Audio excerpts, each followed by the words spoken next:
ሰላምና ጤናን የምመኝላችሁ ውድ የዩቲዩብ ቻናል ተከታታዮች እንኳን በሰላም መጣችሁ። ጥሩ ጊዜያትን እያሳለፋችሁ ነው ብዬ ተስፋ አደርጋለሁ። ለዚህ ዩቲዩብ ቻናል ደግሞ አዲስ የሆናችሁ ሰዎች ሰብስክራይብ በማድረግ ቤተሰብ መሆን ትችላላችሁ። በጣም ጠቃሚ የሆኑ የመድኃኒት አይነቶችን የምንወያይበት ዩቲዩብ ቻናል ነው።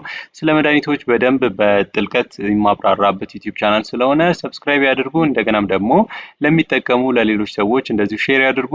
በዛሬ ቆይታችን እንግዲህ ለብዙ በሽታዎች የሚሰጥ የጸረ ባክቴሪያ መድኃኒት ነው ይዤላችሁ የቀረብኩት አዚትሮማይሲን ይባላል። ስለሱ እንግዲህ ሙሉ መረጃን ይዤላችሁ ቀርባለሁ። እስከ ፍጻሜ ድረስ አብራችሁን ቆዩ። አዚትሮማይሲን የምንለው እንግዲህ የጸረ ባክቴሪያ መድኃኒት ነው። ከማክሮሊድስ ከሚባሉት የጸረ ባክቴሪያ መድኃኒቶች ምድብ ውስጥ የሚመደብ ነው። ለብዙ የባክቴሪያ መድኃኒቶች የሚሰጥ ነው። እንግዲህ ለብዙ የባክቴሪያ አይነቶች እነሱም እንግዲህ ከግራም ፖዚቲቭ የባክቴሪያ አይነቶች ለምሳሌ እንደ ስትሬፕቶኮከስ እና ስታፊሎኮከስ ያሉ፣ ለግራም ኔጌቲቮች ደግሞ እንደ ሄሞፊለስ ኢንፍሉዌንዛ እና ኒዜሪያ ጎኖሪያ ያሉ፣ ለአቲፒካሎች ወይም ግራም ኔጌቲቭ ወይም ፖዚቲቭ ብለን ለማንከፍላቸው ደግሞ ለነሱ ለክላሚዲያ፣ ለጂኔላ፣ ማይኮፕላዝማ እና ዩሮፕላዝማ ለሚባሉ የባክቴሪያ አይነቶች የሚሰጥ የጸረ ባክቴሪያ መድኃኒት ነው። እንግዲህ በጣም ብዙ የብሮድ ስፔክትረም የሆነ አክቲቪቲ ያለው የባክቴሪያ አይነት ስለሆነ ለብዙ መድኃኒቶች እንሰጠዋለን ማለት ነው። ፋርማኮሎጂውን ስናይ እንግዲህ የአዚትሮማይሲን እንግዲህ በብዛት ኢትዮጵያ ውስጥ የሚገኘው በኪኒን እና በሽሮፕ መልክ ነው። በአፎቻችን በደንብ ይወሰዳል ወደ ሰውነቶቻችን። ግን ባዮአቬይላቢሊቲውን ስናይ 37% ነው። ያም እንግዲህ አንዴ የተወሰደው የአዚትሮማይሲን መጠን እንግዲህ ወደ ደማችን የሚደርሰው 37% ብቻ ነው ማለት ነው።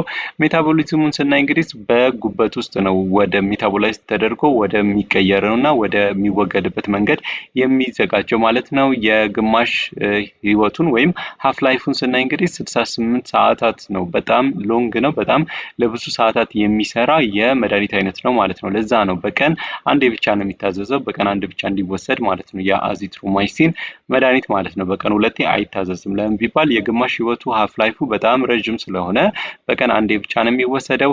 ከሰውነቶቻችን የሚወገድበት መንገድ እንግዲህ በአብዛኛው ከአንጀቶቻችን ነው። በአንጀቶቻችን አድርጎ በሰገራ መልክ ነው የሚወጣው። እንደገናም ደግሞ በቢሊየሪ በጉበቶቻችን ከተቀየረ በኋላ ይሄ የሐሞት ከረጢትና የሐሞት መጓጓዣ አለ ቱቦ አለ። በሱ መልክ አድርጎ ከሰውነቶቻችን ይወጣል ማለት ነው። በአነስተኛ መጠን ደግሞ በኩላሊት መንገድ ሊወገድ ይችላል ማለት ነው አዚትሮማይሲን የምንለው የመድኃኒት አይነት። ይህ እንግዲህ ተግባሩን እንዴት ነው የሚያከናውነው ስንል እንግዲህ ሁለት አይነት ተግባራት አሉት። ባክቴሪዮስታቲክ እና ባክቴሪዮሳይዳል እንለዋለን። ባክቴሪዮስታቲክ የምንለው እንግዲህ የባክቴሪያውን መራባትና መባዛት የሚያቆም ሁኔታ ሲከሰት ይህንን ባክቴሪዮስታቲክ እንለዋለን። ከዛ ደግሞ ባክቴሪዮሳይዳል የምንለው ደግሞ ባክቴሪያዎቹን የሚገድልበት ሁኔታ ነው ማለት ነው። ይሄ 50S ራይቦሶማል ሰብ ዩኒቱን የባክቴሪያውን እንዲል ከነሱ ጋር በመጣመር እንግዲህ ባክቴሪያ ፕሮቲን እንዳይመረትና ባክቴሪያ ራሱን እንዳይባዛ ያደርጋል ማለት ነው። በዚህም የተነሳ የባክቴሪያው መጠን በሰውነቶቻችን ውስጥ ያለው መጠን እንዲቀንስ ያደርጋል ወይም እዛው ላይ እንዲቆይ ያደርጋል ማለት ነው። በዚህም የተነሳ ባክቴሪዮስታቲክ አክቲቪቲ ያለው ማለት ነው። ሌላኛው ደግሞ በብዛት የሚሰጥ ከሆነ ከፍተኛ መጠን ተደርጎ የሚሰጥ ከሆነ ደግሞ ባክቴሪዮሳይዳል ኢፌክት አለው ማለት ነው። ይህንንም የሚያደርገው ይህ የባክቴሪያ የውጪ ሽፋን ወይም አውተር ሜምብሬን የምንለው አለ። እሱ ሽፋን እንግዲህ በማስተጓጎል ስራውን በትክክል እንዳይሰራ በማድረግ እና ደግሞ በጣም ፐርሚያብል እንዲሆን በማድረግ ሌሎች እነዚህ የዋይት ብለድ ሴሎች እና ሌሎች ኬሚካሎች ወደ ውስጥ ባክቴሪያው ውስጥ እንዲገቡ በማድረግ እንግዲህ እንዲገደል ሊያደርግ ይችላል ማለት ነው። እንደዚህ አይነት ስራዎችን ይሰራል ማለት ነው። ስለዚህ ሁለት ባክቴሪዮስታቲክ እና ባክቴሪዮሳይዳል አክቲቪቲ ያለው የጸረ ባክቴሪያ መድኃኒት ነው ማለት ነው አዚትሮማይሲን።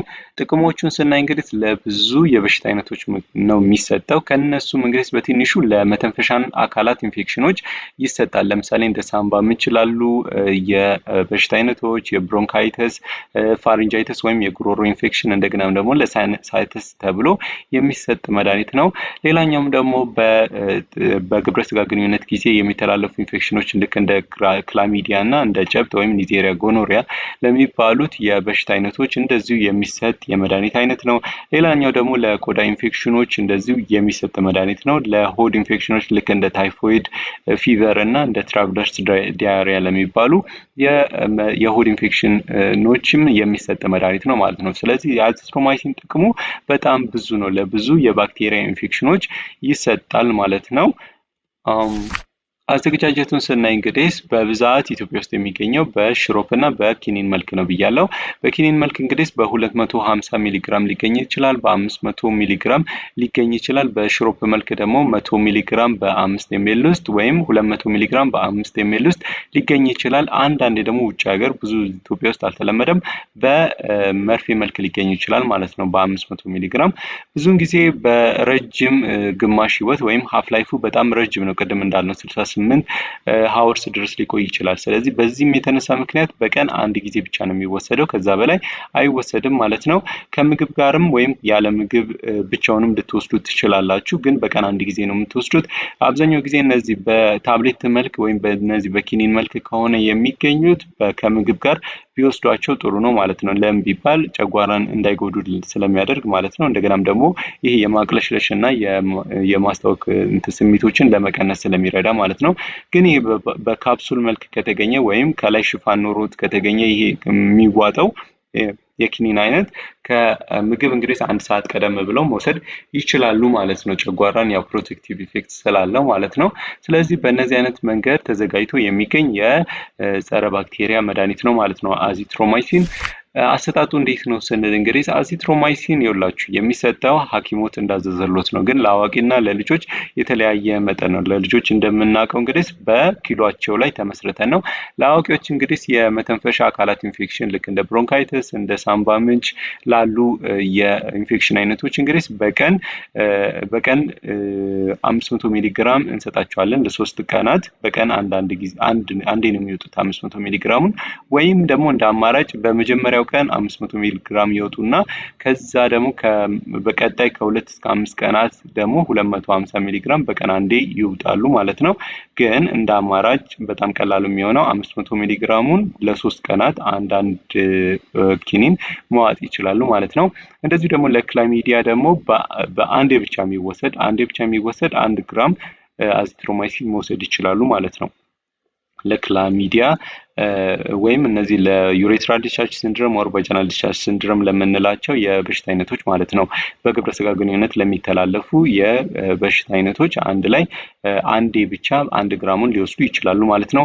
ለልጆች ደግሞ ከ6 ወር በላይ ላሉ ልጆች ቢሰጥ ይመከራል ማለት ነው። ከ6 ወር በታች ላሉት ኢፊካሲውና እንደገናም ደግሞ ሴፍቲው በደንብ ጋራንቲድ ስላልሆነ ከ6 ወር በላይ ላሉ ለልጆች ነው የሚሰጠው ማለት ነው። አዚትሮማይሲን ከ10 ሚሊግራም በኪሎአቸው አብዝተን በቀን አንዴ እንሰጣቸዋለን። ለ3 ቀናት ከ3 እስከ 5 ቀናት ልንሰጣቸው እንችላለን ማለት ነው። አዚትሮማይሲን የሚባለውን መድኃኒት ማለት ነው። ግን ያው ሲታዘዝ ሁልጊዜ ማወቅ ያለባችሁ ሐኪም እንዳዘዘላችሁ ለመውሰድ ያለባችሁ ማለት ነው። የጎንዮሽ ጉዳቶችን ስናይ እንግዲህ በጣም የተለመዱ የጎንዮሽ ጉዳቶች አሉት። ለምሳሌ ማቅለሽለሽ፣ ማስታወክ፣ የሆድ ህመም እና ደግሞ በጣም የተለመደው የአዚትሮማይሲን እንደ ጎንዮሽ ኢፌክት ተቅማጥ ነው። ስለዚህ ዲያሪያ ሊያመጣ ይችላል ማለት ነው። ያልተለመደው ደግሞ የራስ ምታትና የማዞር ስሜቶችን እንደዚሁ ሊቀላቅል ይችላል። በጣም የሚያስፈሩ የሁለት እንትኖች አሉ ማለት ነው። በጣም የሚያስፈራው የጎንዮሽ ጉዳቱ የልብ ላይ ነው። የልብ ምት ትርታን ወይም የልብ ትርታን አሪቲሚያ ሊያመጣ ይችላል ማለት ነው። ኪዩቲ ፕሮሎንጌሽን በማምጣት እንግዲህ አሪቲሚያ ሊያመጣ ስለሚችል ብዙ ጊዜ እነዚህ የልብ በሽታ ያለባቸው ሰዎች እንደገናም ደግሞ ሌሎች መድኃኒቶች እንደዚሁ ኪዩቲ ፕሮሎንጌሽንን ሊያመጡ የሚችሉ መድኃኒቶች ጋር ሲወሰድ ከፍተኛ ሪስክ ነው። ስለዚህ ባይወሰድ ይመከራል ማለት ነው። ሌሎች አማራጮችን ልክ እንደ ዶክሲሳይክሊን ያሉ አማራጮችን መውሰድ ይቻላል ማለት ነው።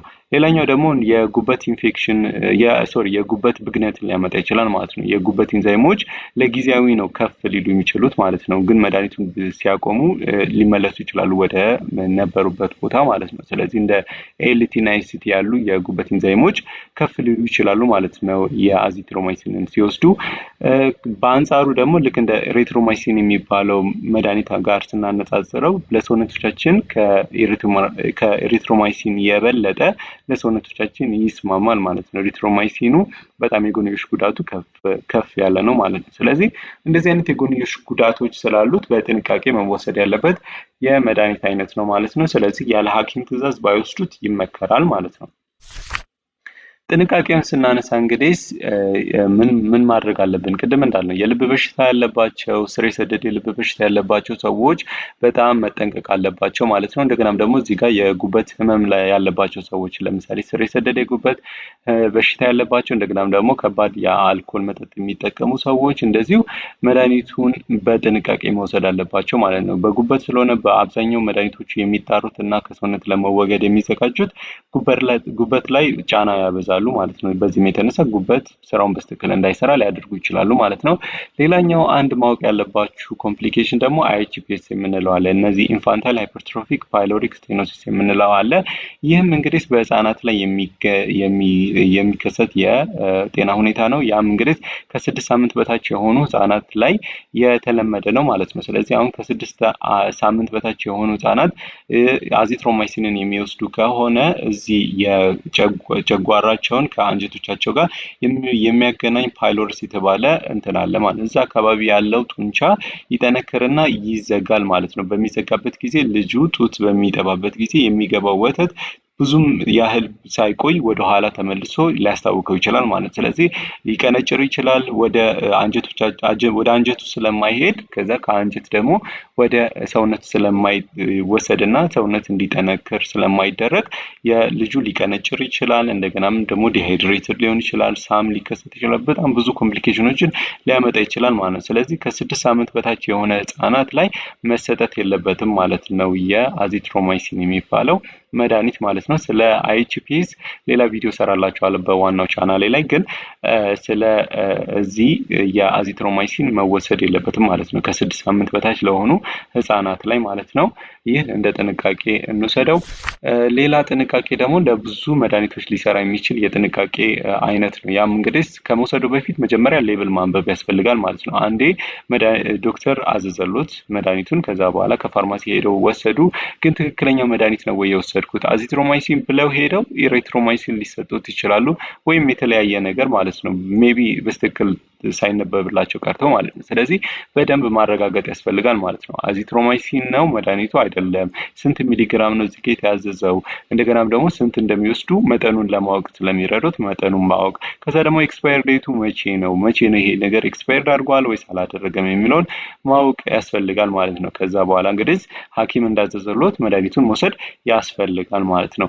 ሌላ ደግሞ ከህፃናት ጋር ራቅ ባለ ሁኔታ ማስቀመጥ አለበት። ለምን ነው ከረሜላ ነው ብለው ሊበሉት ስለሚችሉ ማለት ነው ህፃናት። ስለዚህ እንደዚህ ካቢኔቶች ካላችሁ ከፍ ባለ ቦታ እንደገና ቁልፍ ያለው ካቢኔት ቢሆን ይችላል። እንደገናም ደግሞ ከሙቀትና ከእርጥበት ራቅ ያለ ካቢኔት ላይ ማስቀመጥ ይችላሉ ማለት ነው። እንደዚህ የሚያደርጉ ከሆነ ኤክስፓየር ዴቱን እንደገናም ደግሞ መድኃኒቱ በትክክል እንዲሰራ ሊያደርግሎት ይችላል ማለት ነው። እንዳይበላሽ ሊያደርግሎት ስለሚችል እነዚህ አይነቶቹን ጥንቃቄ ያድርጉ። ሌላ ከእርግዝና ጋር ያለው ግንኙነትን ስናነሳ እንግዲህ ምድብ ቢ ውስጥ ነው የተቀመጠው ይህ ማለት ነው ካታጎሪ። ስለዚህ ምድብ ቢ ውስጥ እንግዲህ በእርግዝና ወቅት መውሰድ የሚቻል የካታጎሪ አይነት ነው፣ ምድብ አይነት ነው። ስለዚህ ብዙም በነፍሰ ጡር በእናት ላይ እና በጽንስ ላይ ምንም ጉዳት የማያደርስ መድኃኒት ነው ማለት ነው። ብዙ ጊዜ እንግዲህ በእርግዝና ጊዜ የሚሰጠው ለሴክሹዋሊ ትራንስሚትድ ኢንፌክሽኖች እና የመተንፈሻ አካላት ልክ እንደ ኒሞኒያ ወይም የሳምባ ምች እንደገና ላሉ ኢንፌክሽኖች የሚሰጥ መድኃኒት ነው እና መሰጠት ይችላል ያለምንም ስጋት ማለት ነው። እና ደግሞ ጡት በሚያጠቡበት ጊዜም ደግሞ መውሰድ ይችላሉ። ወደ ህፃኑ ሄደው ችግር አያመጡም ማለት ነው። ይህንን ማድረግ ይችላሉ። ግን ህፃናት ላይ ቅድም እንዳልነው ህፃናት ከ6 ሳምንት በታች ለሆኑ ህፃናት ባይወሰድ ይመከራል ማለት ነው። ሪስክ ኦፍ አይኤችፒኤስ ስላለ ማለት ነው። ስለዚህ እነዚህ በእርግዝና ወቅት ካታጎሪ ቢ ውስጥ ነው ያሉት፣ ምድብ ቢ ውስጥ ነው ያሉት እና መውሰድ ይችላሉ ማለት ነው። ውድ ተመልካቾቼ ለዛሬ ይዤላችሁ የቀረብኩት የጤና ርዕስ ይሄንን ይመስል ነበረ። ስለ አዚትሮማይሲን አሪፍ እውቀት ጨብጣችኋል ብዬ ተስፋ አድርጋለሁ። በሌላ ቪዲዮ ደግሞ ምን አይነት መድኃኒት ላይ እንድሰራላችሁ የምትፈልጉትን ኮሜንት ሴክሽኑ ላይ አስቀምጡልኝ። ስለተከታተላችሁኝ እያመሰገንኩ ላይክ፣ ሼር እና ሰብስክራይብ ያድርጉ። በሌላ ቪዲዮ እስክንገናኝ ድረስ መልካም ጊዜ ይሁንላችሁ። ቻው።